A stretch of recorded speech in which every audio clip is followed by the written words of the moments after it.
خيركم من تعلم القرآن وعلمه۔ تم میں بہترین شخص وہ ہے جو قرآن سیکھے اور سکھائے۔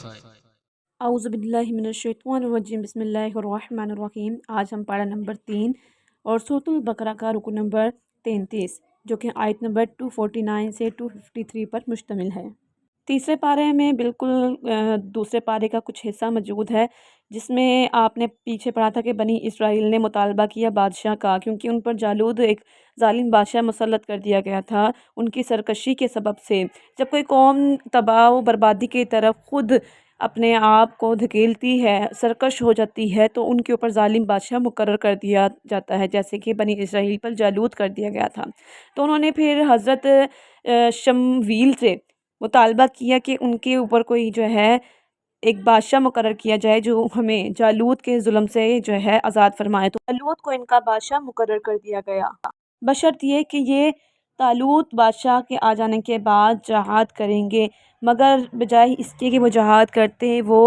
انہوں نے طالوت بادشاہ پر اعتراضات کرنا شروع کر دیے کہ یہ تو غریب آدمی ہیں، کوئی مال اور دولت ان کے پاس نہیں، تو یہ بادشاہ کیسے ہو سکتے ہیں جبکہ بادشاہیت کا حقدار تو ہم ہیں۔ یعنی ایسی ڈھیٹ قوم تھی کہ پہلے خود مطالبہ کرتی تھی، اور جب وہ مطالبہ پورا ہونے پہ آتا تو پھر اس مطالبے کے متعلقہ اعتراضات کھڑے کرتی کہ ہم کیسے مانیں، یہ چیز ایسی ہے، یہ بات ایسی ہے، ہمیں نشانیاں دکھلائی جائیں۔ تو بنی اسرائیل نے چونکہ طالوت کے بادشاہیت پر کوئی نشانی مانگی، اس پر حکم الہی سے حضرت شمویل علیہ السلام نے فرمایا کہ طالوت کی بادشاہی کی نشانی یہ ہے، اللہ کی جانب سے حکم آیا کہ تمہارے پاس تمہارا وہ مشہور معروف بابرکت تابوت آئے گا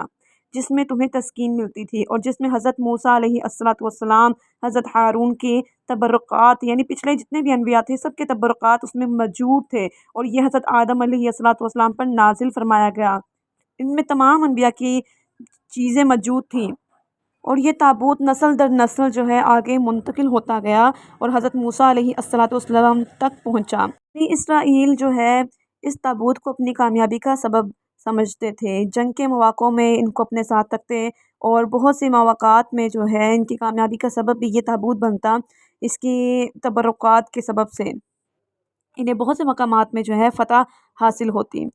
مگر جب بنی اسرائیل کی حالت خراب ہوئی، وہ اپنے ایمان سے پھر گئے، تو ان کی بدعملی اتنی بڑھ گئی کہ اللہ تعالیٰ نے ان پر عمالقہ کو مسلط کیا، ظالم کو، ٹھیک ہے، اور وہ ان کے تابوت کو چھین کر لے گیا اور اس کو نجس اور گندے مقام پر، استغفر اللہ، اللہ کی پناہ، اس کو ایسی بری جگہوں پر رکھا اور اس کی بے حرمتی اور گستاخیوں کی، جس کے سبب سے عمالقہ کے لوگ طرح طرح کے امراض اور مصائب میں یعنی مبتلا ہو گئے، اور ان کی 5 بستیاں بھی ہلاک ہو گئیں۔ اس بات پہ ان کو پختہ یقین ہو گیا کہ تابوت کی توہین کے سبب اور ان کی بے ادبی کے سبب سے ہی ہم پہ عذاب مسلط ہوا ہے، جس کے سبب سے انہوں نے تابوت کو ایک بیل گاڑی پر لادا اور اس کو چھوڑ دیا، اور فرشتے اسے بنی اسرائیل کے سامنے طالوت کے پاس لائے، اور تابوت جب طالوت کے پاس آیا اور انہوں نے جب اس کو لوگوں کے سامنے جو ہے ظاہر کیا، تو لوگوں نے تسلیم کیا کہ واقعی یہ اللہ کی طرف سے مقرر کردہ جو ہے بادشاہ ہیں، اور انہوں نے پھر جہاد کا بھی اقرار کیا، اور اس کے بعد انہوں نے جو ہے طالوت بادشاہ کا بھی اقرار کیا، اس کو بھی ایکسیپٹ کیا۔ پھر آگے بنی اسرائیل میں سے 70,000 یعنی نوجوانوں کے منتخب کیے جانے پر حضرت داؤد علیہ السلام کا بھی انتخاب طالوت نے کیا۔ اب پیچھے جس جہاد کا تذکرہ چلتا آ رہا تھا اس کا اب ذکر کروں تو طالوت اپنے لشکر کو لے کے بیت المقدس روانہ ہوا۔ چونکہ بنی اسرائیل کا یہ سفر جہاد شدید گرمی میں تھے، لہٰذا جب گرمی کی وجہ سے مجاہدین کو سخت پیاس لگی تو انہوں نے پانی کا مطالبہ کیا، جس پر طالوت نے حضرت شمویل ان کی بات کے مطابق فرمایا کہ آگے تمہیں ایک نہر ملے گی، تم اس میں سے پانی پینا، مگر پیٹ بھر کے، رج کر، یہ کہتے ہیں نا جس کو، اتنا مت پینا کہ تم جیسے رج جاؤ، ٹھیک ہے، تو یہ تمہارا اللہ کی جانب سے امتحان ہوگا، اور یہ چھوٹا سا مرحلہ ہے تاکہ تمہیں آزمایا جائے کہ تم اللہ کی آزمائش میں کامیاب ہوتے ہو یا نہیں، اور چھوٹی چھوٹی سختیوں کو برداشت کر پاتے ہو کہ نہیں۔ مگر افسوس انہوں نے ایسا نہ کیا، پانی کو جی بھر کے پیا، سوائے 313 افراد کے جو کہ ثابت قدم رہے، باقی سارے کے سارے جو ہے اپنی بات سے پھر گئے۔ جنہوں نے پانی پی لیا ان کے ہونٹ سیاہ ہو گئے، ان کی پیاس اور بڑھ گئی، اور وہ بزدل ہو گئے۔ جب انہوں نے جالوت کے لشکر کی کثرت اور طاقت کو دیکھا تو کہنے لگے کہ آج تو ہم ان جالوت اور اس کے لشکر کے ساتھ نہیں لڑ سکتے، لیکن ان لوگوں کے برعکس وہ لوگ جنہوں نے پانی نہیں پیا تھا، وہ مضبوط اہل ایمان والے اور ان کے ثابت قدم، اور وہ اتنے یعنی بہادر ہو چکے تھے کہ وہ چل کر لڑنے کے لیے تیار ہو گئے۔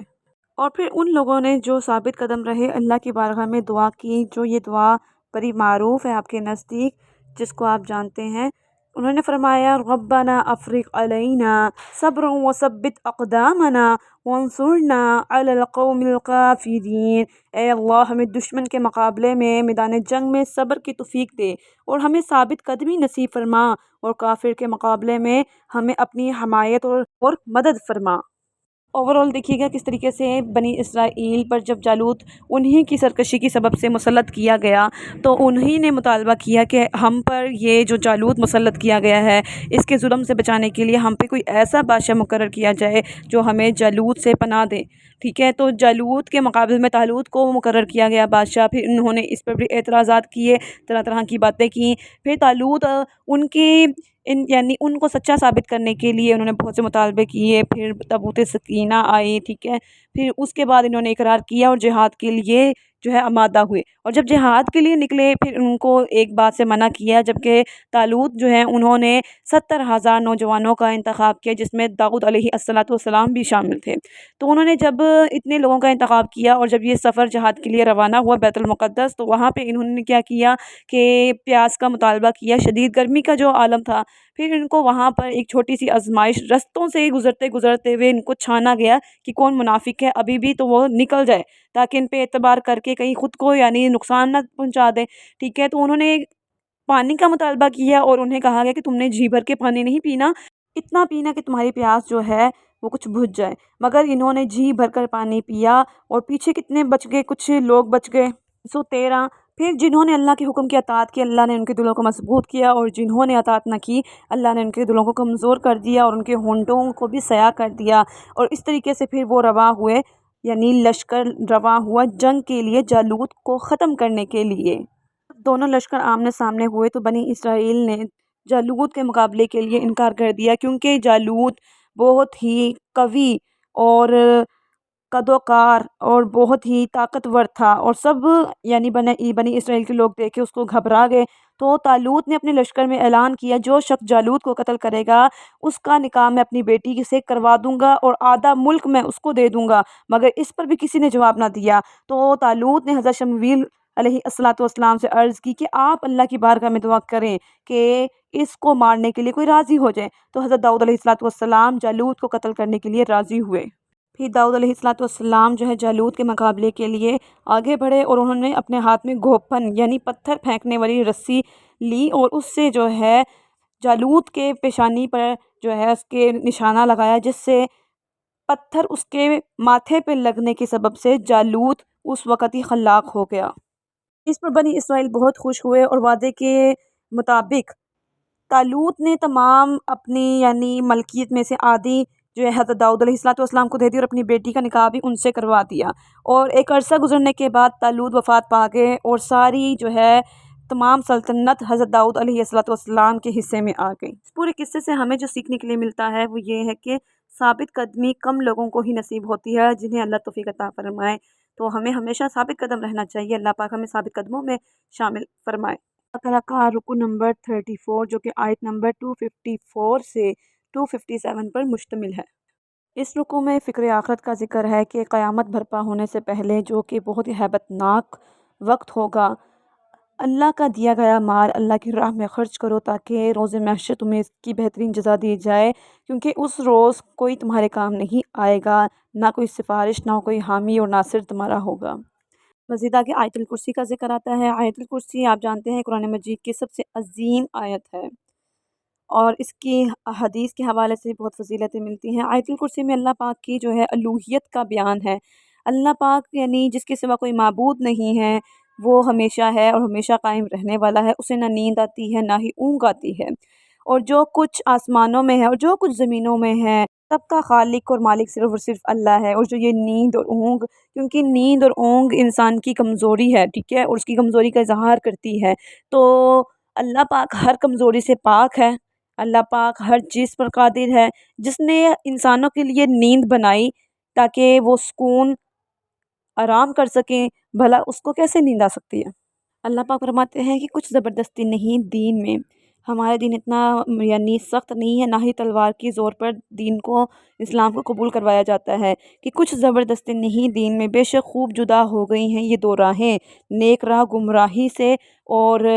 جو شیطان کو نہیں مانتا اور اللہ پر ایمان لاتا ہے، اللہ پاک فرماتے ہیں اس نے بڑی ہی مضبوط رسی کو تھام رکھا ہے اور وہی راہ راست پر ہے۔ اللہ والی ہے، اللہ دوست ہے، اللہ مددگار ہے مسلمانوں کا، جو انہیں اندھیروں سے نکال کر نور کی طرف لے جاتا ہے، اور کافروں کا تو حمایتی شیطان ہے، وہ انہیں نور سے دور کر کے اندھیروں کی طرف لے جاتا ہے۔ اور یہ کیوں؟ کیونکہ یہ لوگ اس کی پیروی کرتے ہیں، اس کی اطاعت کرتے ہیں، یہ اللہ اور اس کے رسول کے احکامات کو نہیں مانتے، تبھی تو اندھیروں میں بھٹکے ہوئے ہیں، یہی لوگ ہیں جو دوزخ والے ہیں، انہیں ہمیشہ اسی میں رہنا ہوگا۔ رکو نمبر 35 جو کہ آیت نمبر 258 سے 260 پر مشتمل ہے۔ پچھلے رکو میں جو آپ لوگوں نے پڑھا کہ اللہ حامی اور ناصر ہے اور اپنے بندوں کو نور کی طرف لاتا ہے، اور جو شیطان کی پیروی کرتا ہے وہ اس کو اندھیروں میں لے جاتا ہے، تو اس کی ایک مثال پیش کرتے ہوئے اللہ پاک حضرت ابراہیم علیہ السلام جن کے دوست اللہ پاک ہیں اور ان کے ساتھی ہیں، اور نمرود اس کے مقابل جس کا ساتھی شیطان ہے۔ یہاں پر ایک جو ہے مناظرے کا جہاں پہ ذکر کیا جائے گا کہ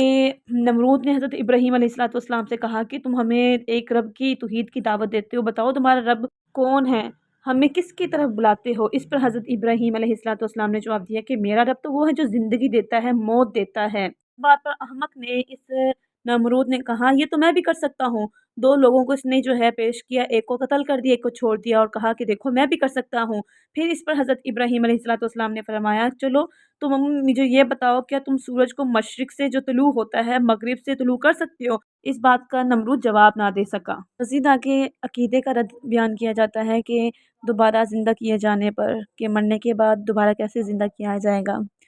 اس میں یہ آتی ہے بات بنی اسرائیل کا ایک زمانہ ایسا بھی آیا کہ بیت المقدس کو ویران کر دیا گیا اور بنی اسرائیل کے لوگوں کو قتل و غارت کر کے نڈھال کر دیا گیا،